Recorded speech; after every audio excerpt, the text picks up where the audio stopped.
안녕하세요. 10만 원 때문에 인생이 무너진 사람을 목격한 70대 여자입니다. 저는 제 아들, 딸을 바르고 성실하게 키웠다고 생각했습니다. 그런데 큰아들과 결혼한 며느린 정말 생각지도 못한 사람이었습니다. 가족을 그저 돈으로만 대하는 모습을 보고 큰 충격을 받았거든요. 오늘은 제가 겨우 10만 원으로 사람이 얼마나 추해질 수 있는지 그 이야기를 들려드리고 싶습니다. 전 가난한 집안에 장녀로 자랐습니다. 부모님은 선량하신 분들이었지만 도무지 돈 버는 데는 재주가 없으셨고 전 동생들까지 책임지며 힘들게 성장했어요. 누나, 나 배고파. 집에 먹을 거 없어? 또 쌀 떨어졌어? 요즘 아버지도 일을 못 나가시잖아. 조금만 참아. 아니면 옥수수 가루로 죽 좀 써줄게. 제가 자라던 60년대엔 당장 끼니를 해결하지 못해 배고픔이 허덕이는 사람들이 많았습니다. 늘 배고픔과 싸우며 어른이 된 전 곧장 돈을 벌러 도시로 향했어요. 그러다 20대 중반쯤에 제 남편을 만났습니다. 처음 만났을 때만 해도 남편은 평범한 직장인이었어요. 인숙 씨, 제가 아주 부자는 아니지만 그래도 결혼해서 아들, 딸 낳고 살 만큼은 능력이 됩니다. 지금 다니는 직장도 꽤 괜찮은 회사고 거기서 정년까지 있을 생각이에요. 남편은 결혼 후에도 다른 데 한눈 팔지 않고 성실하게 직장 생활을 했습니다. 저도 아이들이 학교에 들어간 이후 동네 작은 분식집을 차려서 순대도 팔고 떡볶이나 어묵 같은 분식을 팔았습니다. 그런데 그런 남편이 이상한 행동을 보이기 시작한 건 저희 큰아들이 9살쯤 되던 해였어요. 여보, 한겨울에 왜 이렇게 식은땀을 흘려? 어디 아파? 그러지 말고 당장 병원 가자. 아니야. 사실 며칠 전부터 자꾸 식은땀이 나길래 몇 번이나 병원에 갔었어. 근데 다들 멀쩡하다고 하더라. 몸이 좀 화한가?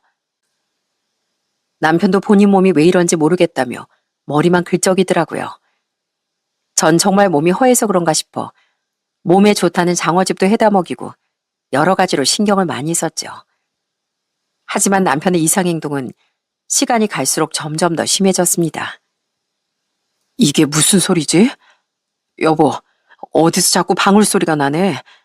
당신 귀에도 들리지? 무섭게 왜 그래? 방울소리가 어디서 난다는 거야? 당신 자꾸 왜 그래? 남편은 어느 날부터 자꾸 방울소리가 난다는 둥, 꿈에 어떤 할아버지가 보인다는 둥, 듣기만 해도 무서운 얘기들을 하더라고요. 전 혹시 신병인가 싶었지만 애써 무시하며 남편을 끌고 수십 군데 병원을 찾아다녔어요. 심리검사도 해보고 뇌 MRI도 찍어봤지만 별간 별다른 원인을 찾지 못했습니다. 의사들은 스트레스성 피로이거나 잠을 못 자서 생긴 일시적인 환청일 수도 있다고 말했어요. 하지만 남편은 점점 말수가 줄어들었고 한밤중에도 불쑥 일어나 저기서 누가 날 부른다며 창문 쪽을 뛰쳐나가기도 했습니다. 이러다 남편에게 큰일이 날까 싶어 결국 저희 큰애 10살 때 남편은 신내림을 받게 되었어요. 여보, 미안해. 이게 내 운명인 것 같아. 당신에겐 정말 미안하지만 신내림을 받은 뒤론 어디 아픈 데도 없고 기분이 너무 상쾌해. 나 이제야 사람 사는 것 같아. 그 뒤로 남편은 박수무당의 길을 걸었습니다. 신내림을 받고 얼마간은 용화무당으로 소문이 나 돈도 꽤 많이 벌었어요. 아이들에게도 여전히 좋은 아빠였고요. 하지만 아직 어린 저희 애들은 아빠가 무당이 된 걸 받아들이지 못했습니다. 엄마, 나 학교 못 다니겠어요. 애들이 자꾸 놀린단 말이에요. 너희 아빠 무당이지? 너희 아빠 귀신 보잖아. 막 이러면서 못 살게 굴어요. 아빠 그냥 예전처럼 직장인 하면 안 돼요? 나 쪽팔려서 못 살겠어요, 정말. 저희 애들은 학교에서 무당 자식이라며 놀림을 많이 받는 모양이었습니다. 심지어 동네 사람들도 무당 자식이라며 손가락질을 하더라고요. 너 쟤네랑 절대 놀지 마. 애초에 근처에 가지 말어. 저런 집 애들이랑 어울리다가 재수없게 귀신 붙을라. 그때마다 남편은 죄인처럼 저와 아이들에게 항상 미안해했습니다. 그렇게 무당의 아내로 산 지 몇 년 후 그나마 불행 중 다행인지 남편은 시간이 지날수록 점점 신발이 떨어져 갔습니다. 가끔은 전혀 다른 점괘를 내놓아 손님들에게 욕을 먹기까지 했어요. 용하다는 다른 무당은 이런 경우를 보고 제대로 된 신이 아니라 허주신이 들렸다고 했고요. 결국 남편은 신풀이 굿을 받은 뒤 저 대신 집에서 살림을 하고 전 종일 나가서 분식집을 했죠. 아빠, 지금 사흘 내내 김치찌개만 먹는 거 알아요? 다른 반찬도 먹고 싶어요. 우리 그냥 나가서 외식하면 안 돼요? 아, 그랬나? 아빠가 할 줄 아는 음식이 김치찌개뿐이라 그래. 미안하다. 내일은 다른 요리를 연습해서 해주마. 오늘은 일단 그냥 먹자. 네 엄마도 늦게 들어오는데 우리끼리만 나가서 먹으면 좀 그렇잖아. 남편은 서툰 살림 솜씨로 애들을 먹이고 입히며 아빠로서 최선을 다했습니다. 가끔 아침마다 둘째 딸 머리를 묶어주겠다며 진땀을 흘리는 걸 보면 어찌나 웃음이 나오던지요. 그러면서 아직 젊은 나이에 집에 저러고 있는 본인 심정이 얼마나 안 좋을지 생각하면 마음이 다 저렸습니다. 여보, 미안해. 사실 아는 사람이 일자리를 소개해준다고 해서 나가봤는데 오랜만에 사람 많은 곳 가니까 머리가 너무 아프고 어지러워서 그냥 나왔어. 나도 돈을 벌어 애들 대학도 보내고 시집장가도 보낼 텐데. 난 당신만 건강하면 돼. 그러니까 무리하지 마. 우리 분식점 장사 되게 잘 된다. 그러니까 나 혼자 일해도 애들 시집장가 보낼 수 있어. 남편은 생활비조차 부담할 수 없는 처지를 너무나 미안해했습니다. 그러던 어느 날 남편의 큰형, 그러니까 제 시숙이 저희 집을 찾아왔더라고요. 야, 동훈아, 너 언제까지 집에 이러고 있을래? 이제 너 신기도 다 떨어졌다며?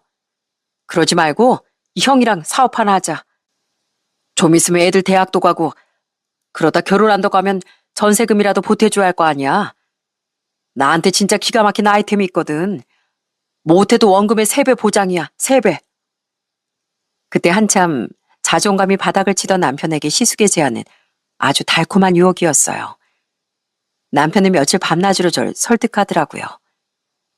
당신도 알겠지만 형이 진짜 확실한 정보 아니면 이런 말도 안 꺼냈잖아. 설마 친동생이 나한테 사기를 치겠어? 나도 예전처럼 아니더라도 남들만큼 떳떳하게 살고 싶어, 여보. 그러니까 나 믿고 한 번만 도와주라. 어? 전 남편의 애절한 부탁을 거절할 수 없었어요. 그래서 꽤 큰 금액을 사업자금으로 투자했습니다. 하지만 6개월이 지나고 1년, 2년이 지나도 시숙이 말한 3배는커녕 원금이 어디로 갔는지도 모르는 상황이 되었어요. 그러다 온 국민을 충격에 빠뜨린 그 사건이 터지고 말았어요. 그때가 정확히 1998년이었는데 여러분도 아마 생생하게 기억이 나실 겁니다. 은행이 문을 닫고 기업이 줄줄이 부도나다는 속보가 하루에도 몇 번씩 흘러나왔으니까요. 그건 바로 IMF 외환위기였습니다. 시숙님은 왜 연락이 안 돼? 지금 사업하는 사람들 줄도산하고 난리인데 우리 돈은 어떻게 되는 거야? 설마 그 돈 다 날린 거야? 기다려봐. 나도 미치겠으니까. 당신 옆에서 보채니까 나도 죽겠어.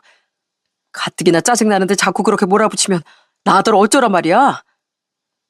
처음엔 조금 기다려달라던 남편은 도리어 매일 화를 내기 시작했습니다.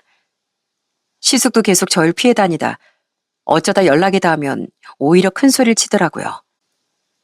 너 돈 받기 싫어? 지금 다 나자빠지는 상황인데 나라고 뭐 뾰족한 방법이 있겠냐? 조금만 기다려봐. 그래도 내년 되면 경기가 지금보다 나아진다잖아.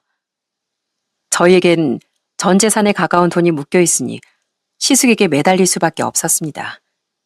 갑과 을이 순식간에 바뀐 거죠. 저와 남편은 발만 동동 구르며 시숙의 연락을 기다릴 뿐이었습니다. 그러다 시숙은 결국 아예 연락을 끊고 잠수를 탔어요. 시숙이 투자할 목적으로 돈을 뜯어간 사람이 저희뿐이 아니었는지 시댁에서도 아주 난리가 났습니다.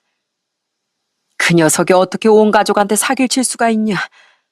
나 모르게 친척들 돈까지 다 끌어쓰고 잠적한 모양이다. 아휴, 그 자식 하나 때문에 우리 집안 식구들 다 알거지 되게 생겼어. 시부모님은 뒤늦게 이 사실을 아시고선 시숙을 대신해 제 앞에 고개를 숙이셨어요. 하지만 시부모님도 거액을 뜯긴 후라 시숙을 대신해 돈을 갚아주지 못했습니다. 시부모님은 돌아가시는 그날까지 제게 미안해하시며 얼굴도 똑바로 들지 못하셨죠. 일이 이 지경이 되니 그 무렵 남편하고도 얼마나 많이 싸웠는지 모릅니다. 인간아, 그 돈 은행에만 넣어놨어도 지금 이자가 얼만지 알아? 내가 속에서 열불이 나서 미치겠어. 뭐라도 해봐 제발. 시숙님을 직접 찾아 나서든지 신고라든지 해보라고. 여러분도 기억나실지 모르겠는데 IMF 당시 은행 금리가 어마어마했습니다.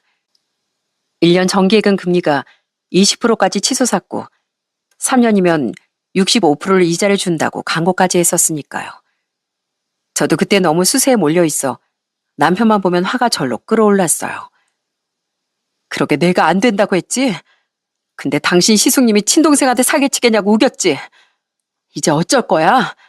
우리 애들 당장 학교도 못 가게 생겼는데 당신 어떻게 책임질 거냐고. 당신이 그러고도 아빠야? 전 그때 제가 남편에게 했던 모진 말들을 살면서 두고두고 후회했습니다. IMF로 난리가 나고 1년 정도 흐른 어느 날 남편은 유서도 남기지 않고 스스로 생을 마감했습니다.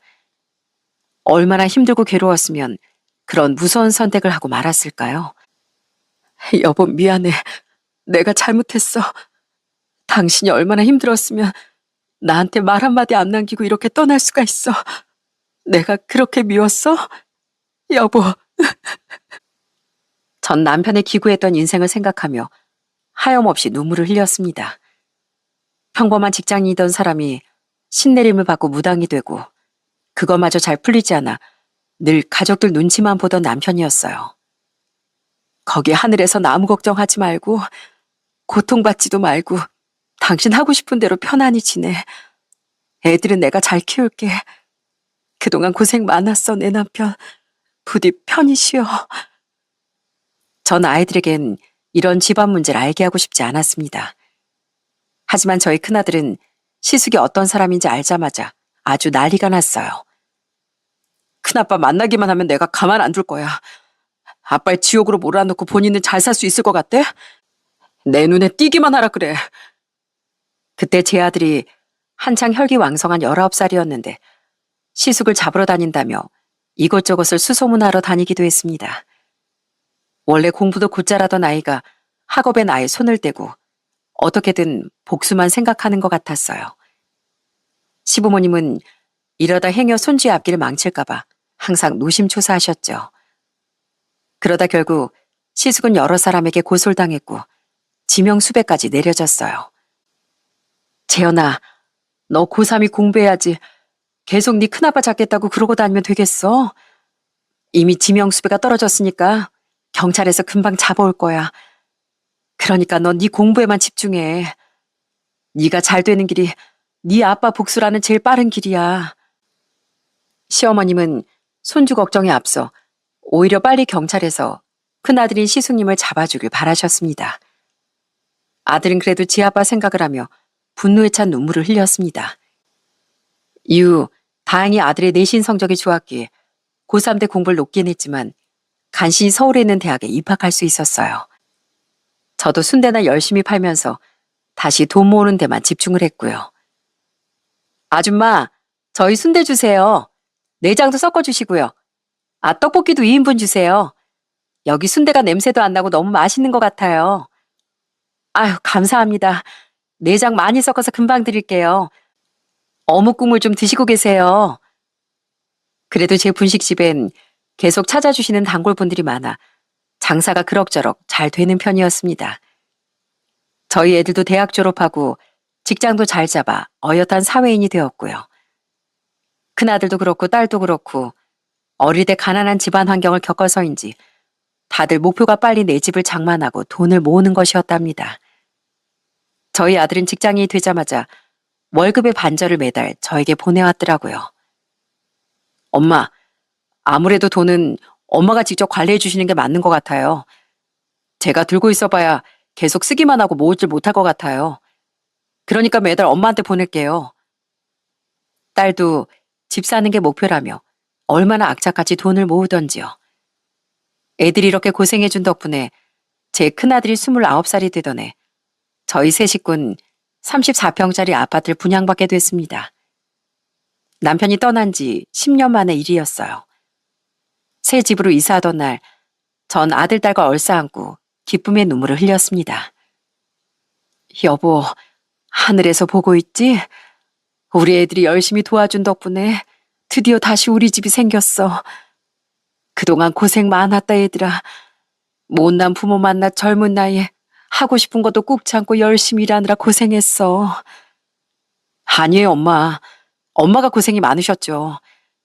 이때까지 혼자 저희 키워주시느라 고생하셨어요. 앞으로 정말 효도할게요. 그렇게 새 집에서 오랜만에 행복한 시간을 즐기던 중 드디어 시숙님이 체포됐다는 소식을 듣게 됐습니다. 전 그제야 두 다리를 쭉 뻗고 잠들 수 있게 됐어요. 아들, 아직도 네 큰아빠한테 복수하고 싶어? 사실은 복수하고 싶어요. 어떻게 친동생한테 그런 사기를 칠 수 있었냐고 따져묻고 싶고요. 근데 제가 굳이 나서지 않아도 큰아빠 인생은 이미 시궁창인걸요. 아마 제가 벌 주지 않아도 스스로 밑바닥 인생으로 기어갔을 거예요. 그제 아들도 마음의 짐을 덜은 듯 비로소 웃어 보였습니다. 그로부터 몇 년 뒤 아들은 결혼하고 싶은 사람이 생겼다며 며느리를 소개해 주더라고요. 며느리도 아들처럼 평범한 직장인이었는데 사실 첫인상이 그리 좋지 않았어요.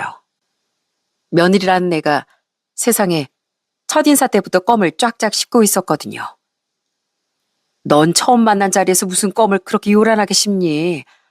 영 거슬리니까 당장 뱉어라. 어머님, 무슨 껌 하나 가지고 그러세요. 보기보다 꽉 막히셨네요. 제가 오기 전에 간단하게 뭘 먹어서 냄새 날까봐 씹고 있던 거예요.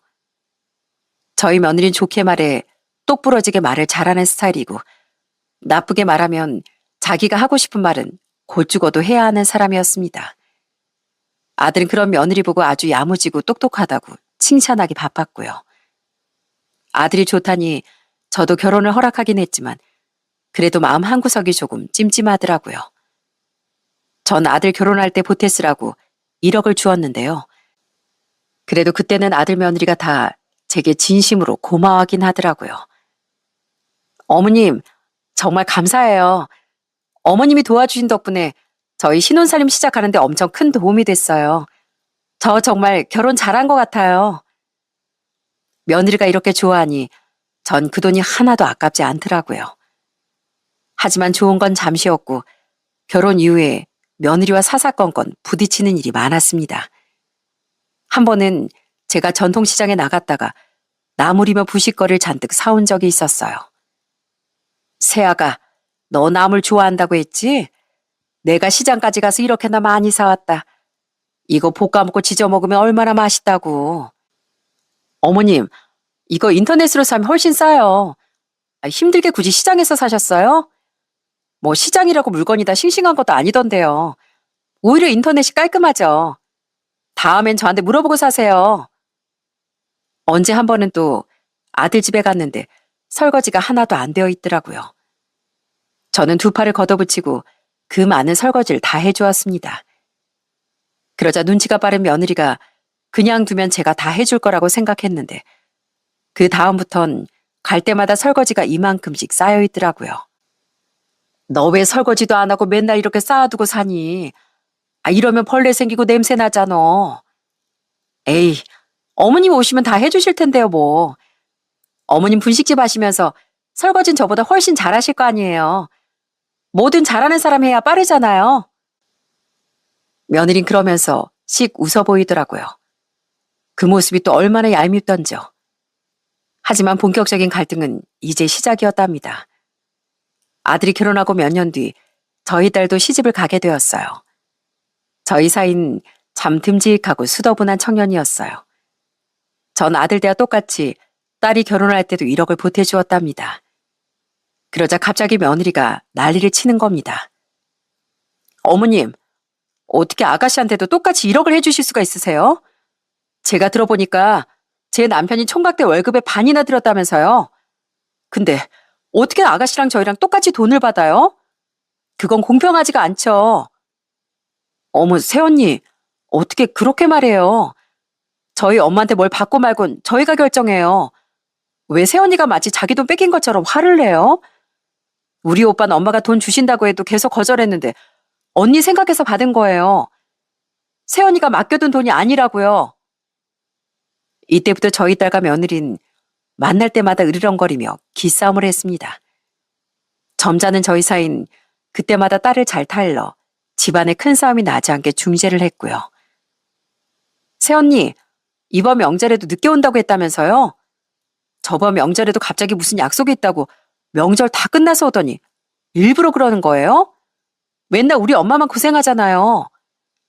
집에 식구나 몇이나 된다고 고생까지 해요. 그러면 직장인이 명절에 겨우 휴가가 있는데 그때 볼일 보는 거지. 언제 내 할 일 하겠어요. 정 어머님 걱정되면 아가씨가 시댁까지 말고 친정에 오던가요. 언젠가 또 명절을 앞두고 며느리와 딸아이가 싸움을 벌였는데 우리 사이가 그 둘 사이를 급히 막아서더라고요. 그만두래요. 당신도 직장 다녀서 아주버님 상황 잘 알잖아. 그리고 아주버님도 장모님이 몇 년 동안 혼자 제사 준비하셨으니까 이번에 일정 빨리 보시고 오시는 게 어떨까요? 그리고 올해는 저희도 처가에 먼저 들렸다 본가로 가겠습니다. 저희 사이는 은행원이었는데 때론 저희 아들보다 더 듬직하게 가족들을 챙기더라고요. 그렇게 가끔 싸우긴 하지만 그래도 행복한 시간이 또 11년 정도 흘렀습니다. 저희 애들도 이제 다들 엄마 아빠가 되어 자기 가정을 잘 꾸리고 살고 있었죠. 그러던 어느 날 늦은 밤 아들이 절 찾아왔더라고요. 엄마, 사실 저 드리고 싶은 말씀이 있어요. 저 너무 늦기 전에 제 꿈을 펼치고 싶어요. 그동안은 돈 모으느라 직장만 열심히 다녔는데 아무리 오래 일했어도 늘 스트레스 때문에 만성 위험을 달고 산다니까요. 그래서 저 제 사업을 좀 해볼까 해요. 마음 맞는 동기랑 얘기도 다 끝났고요. 뭐? 사업을 하겠다고? 너 지금 직장에서 자리도 잘 잡았고 연봉도 꽤 높은데 그 모든 걸 다 박차고 나오겠단 말이야? 아휴, 난 반대다. 저도 한 번쯤은 제가 하고 싶은 거 하면서 살아보고 싶어요. 아빠 그렇게 돌아가시고 저희 가족들 모두 일벌레처럼 일만 하고 살았잖아요. 물론 사업이 쉽지 않다는 거 제가 왜 모르겠어요. 근데 저 정말 자신 있어요. 그래서 말인데 저 혹시 2억 정도만 빌려주실 수 있을까요? 제가 엄마가 아니면 어디 가서 이런 부탁을 드리겠어요. 아들은 꼭 하고 싶은 사업이 있다며 제게 2억을 빌려달라고 했습니다. 저희 집이 사업 때문에 난리가 났던 집이라 전 걱정되는 마음이 앞서더라고요. 그런데 평생 뭐 한번 사달라고 한 적 없는 아들이 처음으로 이런 부탁을 하니까 마음이 좀 움직이더군요. 그리고 애들 결혼 전에 샀던 제 명의 아파트가 가격이 많이 오른 상태이기도 했고요. 처음 샀을 때보다 40% 정도 올랐더라고요. 그때 집 사면서 애들한테 도움받은 것도 많아 전 오랜 시간 고민하다 사업 자금을 보태주기로 했습니다. 아들, 이 돈이 어떤 돈인지 알지? 엄마로선 솔직히 걱정이 되긴 하는데 네가 그렇게 자신 있다고 하니까 한번 믿어보마. 부디 네 꿈을 널리 널리 펼쳐봐. 엄마, 정말 감사해요. 저 정말 열심히 발로 뛸게요. 그래서 이 돈 금방 다시 몇 배로 돌려드릴게요. 약속할 수 있어요. 그렇게 아들은 친구 녀석 하나랑 사업을 시작했습니다. 처음엔 자리를 잡겠다고 어찌나 바쁘던지 얼굴 보기도 쉽지 않더라고요. 아들, 밥은 잘 챙겨 먹고 다니는 거지? 아무리 바빠도 끼니 걸으면 안 된다. 옷도 좀 따뜻하게 입고 다니고. 네, 엄마. 저 밥 엄청 잘 먹고 다녀요. 하도 바쁘다 보니까 한 그릇 먹어선 배도 안 차는 거 있죠? 엄마도 식사 잘 챙겨 드시고요. 조금 한가해지면 집에 들를게요. 그래도 통화할 때마다 아들 목소리가 밝아 안심이 되더라고요. 하지만 그로부터 3년이 흐른 어느 날이었어요. 한창 가게로 바쁜 와중에 며느리가 울면서 전화를 걸어왔습니다. 어머님, 어쩌면 좋아요? 저희 쫄딱 망하게 생겼어요. 집도 차도 다 뺏기게 생겼는데 이를 어떻게 해요? 그게 무슨 소리냐? 망하기 왜 망해? 설마 재현이 사업에 문제라도 생긴 거야? 3년간 문제없이 잘 굴러가는 줄 알았던 아들의 사업은 하루아침에 쫄딱 망하고 말았습니다. 왜냐면 그 동업자란 친구 녀석이 회사 자금을 전부 가지고 날라버린 거였어요. 그 나쁜 녀석이 직원들 월급으로 나갈 돈과 운영 자금까지 손을 대서 그 모든 수습이 아들의 몫이 되었던 거죠. 전 급하게 가게 문을 닫고 아들에게 연락을 넣었습니다. 아들은 계속 전화를 받지 않다가 아주 늦은 밤 술에 잔뜩 취해 전화를 받더라고요. 엄마, 저 믿는 독에 발등 찍혔어요. 찍힌 수준이 아니라 아예 잘려버렸어요. 저 사업한다고 대출도 많이 받고 여기저기 투자받은 것도 많은데 그걸 다 어떻게 수습해야 할지 모르겠어요. 저 완전히 망했어요. 인생 쫑났다고요. 그런 소리 하지 마. 듣느니 엄마 가슴이 무너진다. 너 아직 젊어. 얼마든지 다시 시작할 수 있어. 엄마가 도와줄게. 그러니까 그런 무서운 소리 좀 그만해라. 어? 저는 자꾸만 남편의 일이 생각나 혹시 아들이 다른 마음이라도 먹을까 봐 겁이 나더라고요. 며느리대로 날마다 제게 전화를 해서 울거나 아들이 며칠째 집에 들어오지 않는다며 한탄을 했고요. 그 사람이 이렇게 큰 사고를 치고 지금 어디 가서 뭘 하는지도 모르겠어요. 저 너무 불안해요, 어머니. 갑자기 이 집에서 나가라고 하면 어떡해요? 저희 아들은 앞으로 어떻게 키워요? 어머마, 걱정 마라. 우리 재현이가 그렇게 책임감 없는 사람이 아니잖니. 나도 계속 찾아볼 테니까 혹시 집에 들어오거나 연락 닿으면 말해다오. 전 아들이 갈 만한 곳을 찾아다니다 딱 한 군데가 생각이 났습니다. 그래서 급하게 고속버스를 타고 그곳으로 향했어요. 도착해서 그 일대를 샅샅이 뒤졌는데 아니나 다를까 근처 술집에서 잔뜩 취해 있는 아들을 발견했습니다. 재현아, 너 여기서 뭐 하는 거야? 엄마가 너를 얼마나 찾아다녔는지 알아?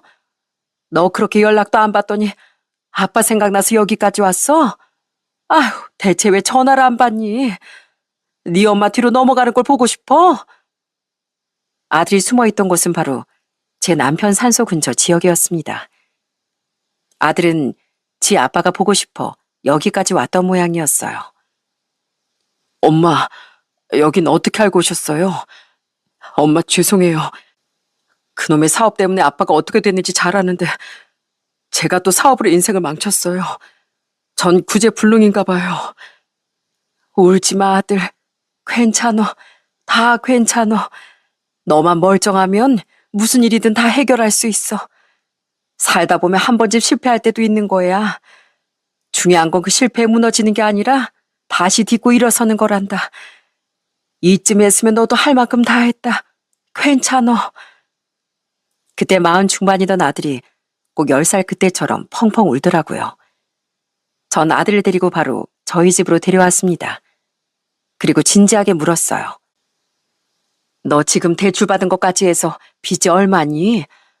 지금 너희 집 처분하면 급한 거 막을 수 있지? 그럼 정리하고 엄마랑 같이 살자. 이 집으로 들어와. 그리고 우리 다시 시작해보자. 원래도 이 집에 나하고 너하고 네 동생하고 셋이 살지 않았냐. 그때랑 다를 거 하나 없다.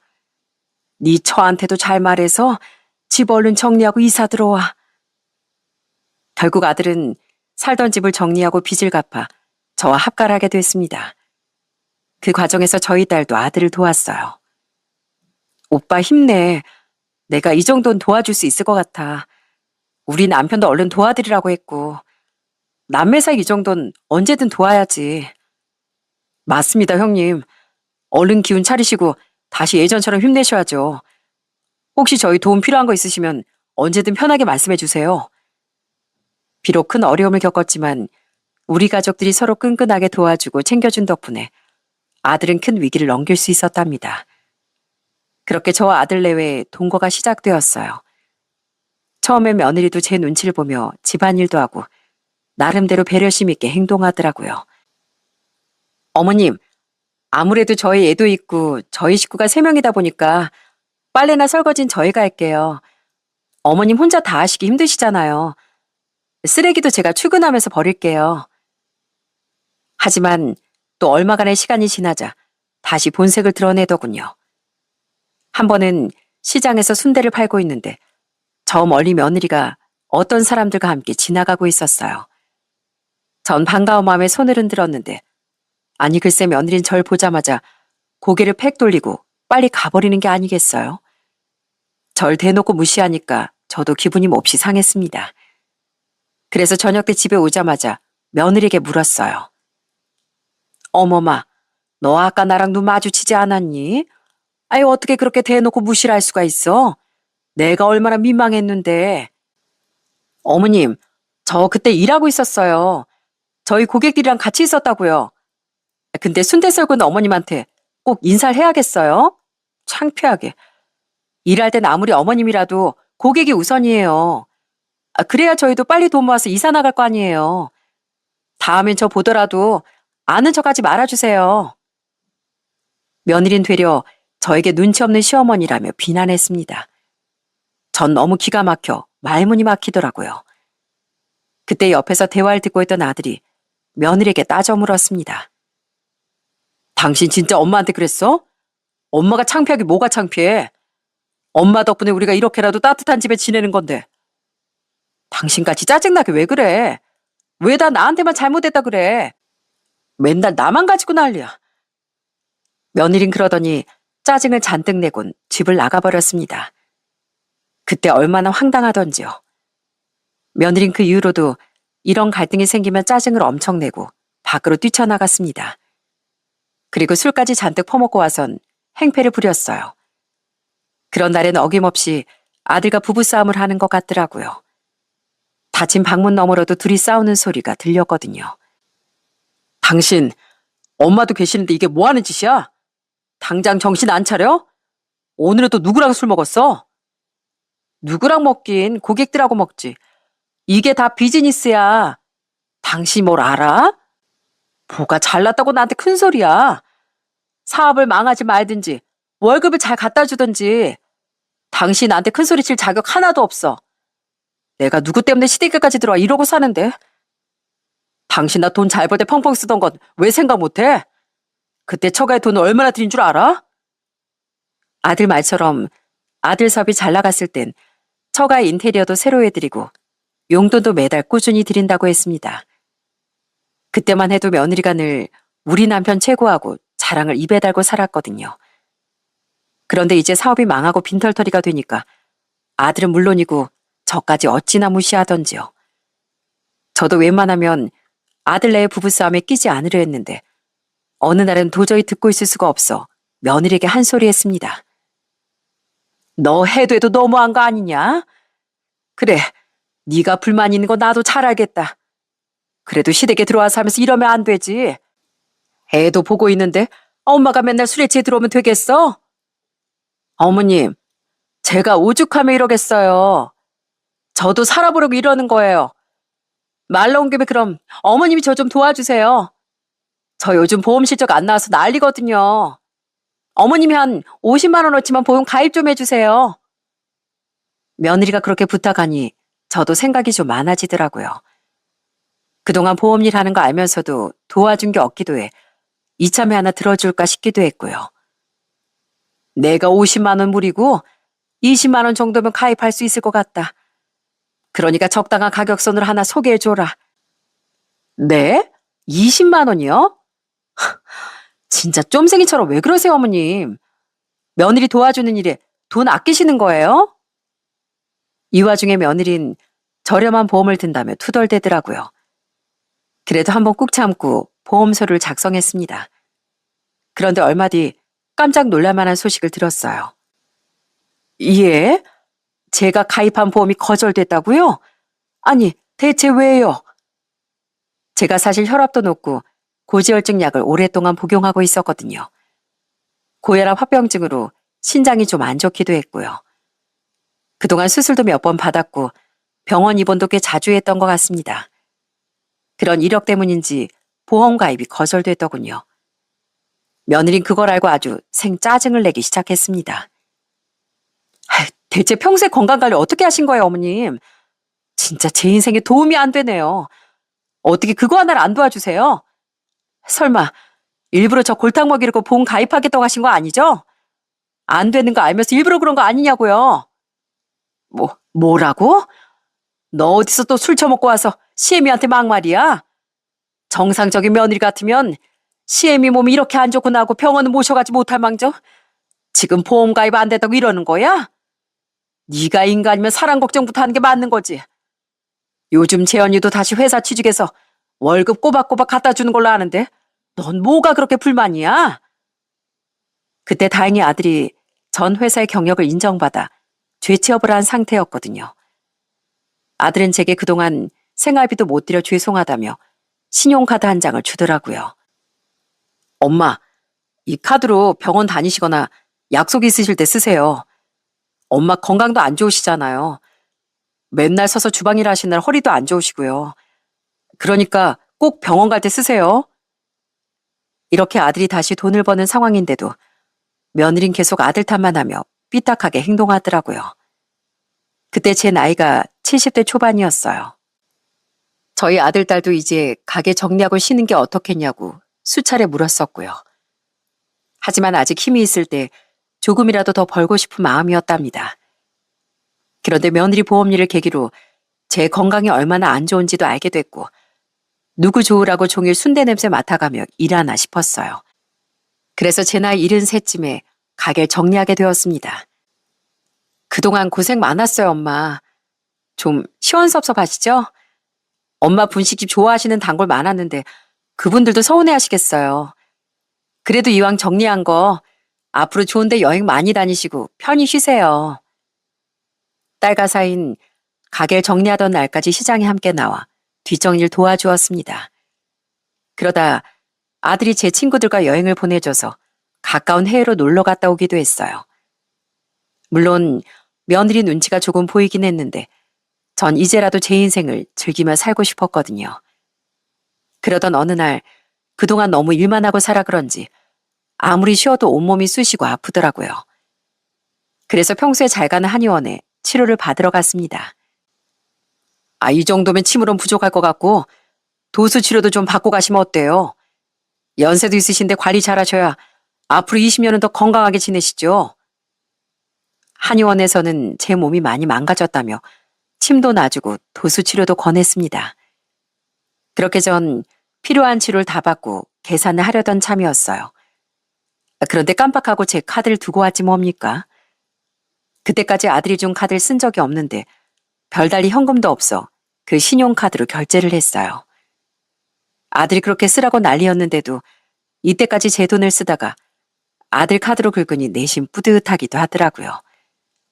집에 돌아온 전 그래도 아들한테 돈 쓴 건 알려줘야겠다 싶어 영수증을 식탁 위에 올려두었습니다. 그때 치료비가 10만 원쯤 나온 것 같아요. 어머, 이게 뭐야? 어머님, 잠깐 와보세요. 이게 뭐예요? 무슨 영수증이에요? 그런데 그날따라 아들보다 일찍 퇴근한 며느리가 영수증을 보자마자 절 불렀습니다. 어? 그거? 내가 아까 한의원 갔다 왔는데 침도 맞고 도수치료도 받으니까 그 정도가 나았더구나. 어머님, 진짜 제정신이세요? 지금 이 상황에 이렇게 비싼 한방치료를 받고 싶으세요? 도수치료요? 진짜 어이가 없네요. 보험 가입도 안 될 정도로 아프시다더니 본인 몸은 엄청 챙기시네요. 며느린 10만 원을 아들 카드로 썼다고 시어머니인 절 쥐잡듯이 잡기 시작했습니다. 너 지금 뭐라고 했니? 제정신이냐고? 내가 병원비로 내 아들 카드 좀 쓴 게 그렇게 잘못이냐? 너 다시 한번 말해봐라. 결국 며느리와 전 고함까지 지르며 싸움이 붙었습니다. 그러던 그때 누군가 며느리의 뺨을 세게 때리는 게 아니겠어요? 저희가 어찌나 싸우는데 열중했던지 아들이 현관 비밀번호를 누르고 들어오는 것도 몰랐더라고요.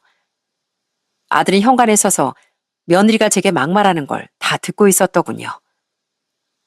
넌 진짜 해도 해도 너무한다. 엄마가 갈 곳 없는 우리를 먹여주고 재워주고 하셨는데 은혜를 원수로 갚아? 엄마가 병원비로 겨우 10만 원 썼다고 제정신이 많이 하는 거야? 너야말로 인간이야? 인간이냐고? 여보, 내 말 좀 들어봐. 힘들게 일하고 오자마자 어머님 쓰신 영수증 보는데 내가 그럼 눈이 안 돌아? 네가 그러면 안 되지. 우리 엄마가 결혼할 때 1억 해주시고 우리 아들 낳았을 때 또 얼마나 해주셨는지 기억 못해? 엄마한테 진빚 이자도 못 드렸는데 처가에서 달라고 하신 돈은 또 얼마고? 그 돈 내가 다 해드렸잖아. 그런데도 우리 엄마한테 이런 식으로 행동한다고? 너하고는 도저히 상종을 못하겠다. 당장 이 집에서 나가. 여기 당신이 그렇게 무시한 우리 엄마 집이야. 아들은 그러더니 트렁크를 가져다가 며느리 옷을 싹 다 챙겨왔습니다. 나머진 당신 친정에 택배로 보내줄게. 됐지? 그러니까 얼른 꺼져. 나도 아들 자격 없지만 넌 며느리 자격 없어. 엄마, 이런 걸 보여드려서 죄송해요. 당신 진짜 이렇게까지 할 거야? 나도 할 말을 하고 살아야지. 당신 사업 망해도 내가 이혼하자는 소리 안 했잖아. 그 말만 안 했지. 너 술값으로 카드값을 얼마나 쓴 줄 알아? 네가 마신 술만 해도 1,400만 원이더라. 그 돈은 안 아깝고 우리 엄마 병원비 그렇게 아까워? 내가 당신하고 무슨 말을 더 하겠어? 그냥 갈라서자. 아들은 그러면서 안 나가겠다고 버티는 며느리를 거의 끌어내다시피 해서 쫓아버렸습니다. 당신 진짜 이럴 거야? 알겠어. 내가 말실수했어. 그러니까 문 좀 열어봐. 우리 얼굴 보고 얘기하자고. 며느리는 한참이나 문을 두드리다가 결국 캐리어를 끌고 친정으로 돌아갔습니다. 아들은 제 앞에 무릎을 꿇고 눈물을 흘리며 사과를 하더라고요. 엄마, 제가 못나서 이런 일까지 겪게 해드렸어요. 정말 엄마 앞에서 얼굴 들고 살 면목이 없습니다. 엄마 아들이 이렇게 못난 아들이라 죄송해요. 저도 참고 살아보려고 했는데 제가 너무 무능한 것 같네요. 저도 곧 짐 정리해서 나가 살게요. 나가 살긴 어딜 나가 살아. 여기가 네 집인데 며느리 나가서도 내 아들 내 손주 못 보낸다. 고개 좀 들고 그만 울어. 엄만 괜찮어. 엄만 우리 아들 힘들어하는 게 더 속상해. 전 그날 저녁 아들을 안고 한참이나 눈물을 흘렸습니다. 제가 바란 건 제 자식들이 행복하게 사는 거였는데 괜히 저 때문에 이 사달이 났나 싶어 너무 속상하더라고요. 그 이후 아들은 며느리와 이혼 소장을 접수하고 나머지 짐을 친정으로 싹 보내버렸습니다. 그 과정에서 알게 된 사실인데 며느리가 보험 영업하면서 쓰겠다고 제 아들 카드로 중고차를 한 대 샀더라고요. 그것도 4,500만 원짜리를요. 아들은 그걸 몰랐던 것 같습니다. 그러다 며칠 뒤 며느리가 아들이 없는 틈을 타 절 찾아왔더라고요. 어머님, 저예요. 제발 문 좀 열어주세요. 어머님한테 드릴 게 있어서요. 뭐냐? 네가 나한테 줄 거라는 게. 난 너한테 받을 거 아무것도 없다. 이거 제가 한약 좀 지어왔어요. 어머님 한의원 다니시던 거 생각나서 제가 좋은 약재로만 골라서 지었어요. 어머님, 제가 정말 죄송했어요. 사실 그날 보험 계약건이 있었는데 고객이 말도 없이 잠수 타서 기분이 너무 안 좋았거든요. 그거 하나 계약하겠다고 3시간이나 운전해서 고객 사는 동네 갔던 건데 물 먹고 오니까 너무 심란하더라고요. 그래서 어머니께 저도 모르게 짜증을 냈어요. 죄송해요. 며느린 그러며 지어온 한약을 슬쩍 내밀더군요. 제가 이거 받고 기분을 풀 줄 알았나 보죠. 내가 왜 네 화풀이를 받아줘야 하니? 내가 네 동생도 아니고 너 기분 나쁘다고 막 말하는 걸 다 들어줘야 돼? 대체 내가 왜? 며느린 제가 호통을 치자 꿀먹은 벙어리처럼 입을 꾹 다물고 있더라고요. 그러다 울먹거리며 말했어요. 어머님, 저 진짜 망했어요. 당장 이번 달 카드값도 못 막아서 연체되게 생겼고요. 차도 프라이브로 땡겨서 사서 한 달에 내는 이자만 해도 150만 원이 넘어요. 남편이 안 도와주면 저 그거 감당 못해요. 얘기를 들어보니까 제 아들과 상의도 없이 차를 구매한 게 문제가 되어 차값을 며느리가 다 지불하게 되었더라고요. 저 그이 없으면 못 살아요. 앞으로 제가 어머님 정말 잘 모실게요. 그러니까 제발 한 번만 용서해 주세요. 저희 친정에서도 남편만 못 돌리면 집에 들어올 생각도 하지 말래요. 제가 저희 살이 예뻐하듯 제 아들도 처가에서 무척이나 예쁨을 받는 사위였습니다. 그런 사위를 잃게 생겼으니 사돈댁에서도 난리가 났겠죠. 난 이미 마음 먹었고 우리가 같이 살 일은 영원히 없을 거다. 솔직히 너 나랑 사는 2년 동안 한 번이라도 좋았던 적이 있었냐? 맨날 마주치면 싸우기만 했지. 근데 뭐가 좋다고 널 데리고 살아? 무엇보다 우리 아들이 너랑 갈라서고 싶단다. 그거면 말 다 했지 뭐. 전 단호하게 며느리 말을 잘랐습니다. 그러곤 팔을 잡아 끌어서 현관 앞으로 데려갔어요. 며느리는 아주 불쌍한 얼굴로 계속 시간을 끌었습니다. 그러다 며느리가 현관문 손잡이를 돌렸을 무렵 전 급하게 며느리를 불렀어요. 이해, 너 거기 서봐라. 네? 어머님 마음이 바뀌신 거예요? 저 계속 여기 있을까요? 오늘 아예 자고 갈까요? 넌 왜 그렇게 설레발이니? 이거 다시 가져가라고. 여기 뭐가 들었을지 내가 어떻게 아니? 가져가서 너나 많이 먹어. 전 며느리가 가져온 보약을 그대로 품에 안겨주곤 밖으로 내쫓아 버렸습니다. 그 이후로도 며느린 찰거머리처럼 아들과 제게 매달렸습니다. 하지만 아들은 눈 하나 깜짝 안 하고 그대로 이혼을 진행했네요. 마침내 이혼이 결정되던 날 저희 딸은 축하 파티라도 해야 한다며 케이크까지 사들고 왔고요. 오빠, 축하해. 이런 날은 축하하는 게 맞아. 그동안 오빠 많이 힘들었지? 이제야말로 새 출발해보자고. 사실 그동안 그 여자 볼 때마다 나 화딱지가 나서 혼났다니까. 형님, 축하드려요. 소주 한 잔 받으세요. 이제까지 힘들었던 일은 이 술잔의 후를 털어버리시고 앞으로는 즐거운 일만 있으시길 바라자고요. 아들은 사이가 주는 술 한 잔을 시원하게 들이키곤 후련하다는 듯이 말했습니다. 그동안 저 때문에 다들 고생 많았어요. 그리고 엄마 정말 죄송해요. 동생아, 너도 마음고생 많았지? 매제, 언제나 항상 내 편 들어주고 위로해줘서 고마워. 그동안 제가 보여드린 못난 모습은 잊어주시고 앞으로는 좋은 모습만 보이도록 하겠습니다. 딸은 그런 아들 앞에서 박수까지 치며 앞으로의 앞날을 축복해 주었습니다. 그러자 그때 초등학교 2학년이던 저희 손자가 벌떡 일어나 노래를 부르기 시작했어요. 아빠, 제가 노래 불러드릴게요. 아빠, 힘내세요. 제가 있잖아요. 아빠, 힘내세요. 제가 있어요. 어머, 너 그런 노래는 어디서 배웠어? 우리 조카 노래도 잘하네. 그럼요. 저 유튜브에서 다 배웠어요. 다른 노래도 불러드릴까요? 그날 저희는 손주 재롱을 보며 그동안 묵은 감정을 모조리 털어버렸답니다. 전 오랜만에 웃고 있는 아들의 손을 따뜻하게 잡아주었어요. 재현아, 우리 앞으로는 욕심 부리지 말고 그저 가진 것에 감사하며 살자. 그렇게 살면 또 좋은 날이 올 거야. 그로부터 또 시간이 꽤 흘렀습니다. 며느린 친정에도 들어가지 못하고 지금 무슨 원룸에서 지낸다고 하더라고요. 보험 설계사 일도 관두게 되었고요. 그동안 카드값이 연체되어 보험 환수까지 됐다네요. 그때 샀던 차도 진작에 처분했고요. 본인 집에서도 버림을 받았으니 지금 어디 가서 뭘 해먹고 사는지 모르겠습니다.